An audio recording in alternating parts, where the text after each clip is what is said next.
Namaskar. I am very happy to share 23rd July ma we will be celebrating Kathantar Day. Yes, we'll be celebrating stories. यदि तपाईहरुलाई पनि stories माथि विश्वास छ, तपाईहरुलाई story भन्न मन छ, कथा सुन्न मन छ अथवा कथा विटनेस गर्न चाहनुहुन्छ भने चाहिँ हामीलाई जोइन गर्न सक्नुहुन्छ। बिहान 10 बजे देखि साँझ 6 बजे सम्म हामी सँगै रहने छौं।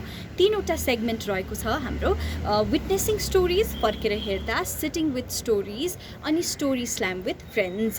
सो 25 जना साथीहरु मात्र हामीले सहभागी गराउन सक्छौं। हाम्रो रेजिस्ट्रेसन लिंक तपाईले बायोमा कथान्तरको बायोमा पाउन सक्नुहुन्छ र सँगसँगै 25 पार्टिसिपेन्ट्स त्यो पनि हामीले रोलिङ बेसिसमा लिइरहेका छौं। सो 18 तारिख भन्दा पहिला नै रेजिस्टर गर्नु होला।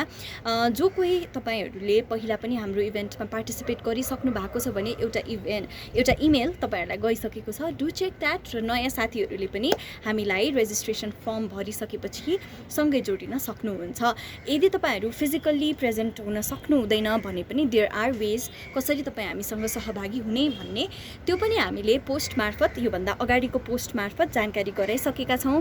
धेरै इन्फर्मेसन त्यो पोस्टमा पनि रहेको छ। अझै फर्दर तपाईहरुलाई कुनै पनि क्वेरी छ हाम्रो कथान्तर डे लाई लिएर भने हामीलाई तपाईहरुले मेसेज गर्न सक्नुहुन्छ। And yes, do join us, come to celebrate stories. See you on 23rd July. Bye.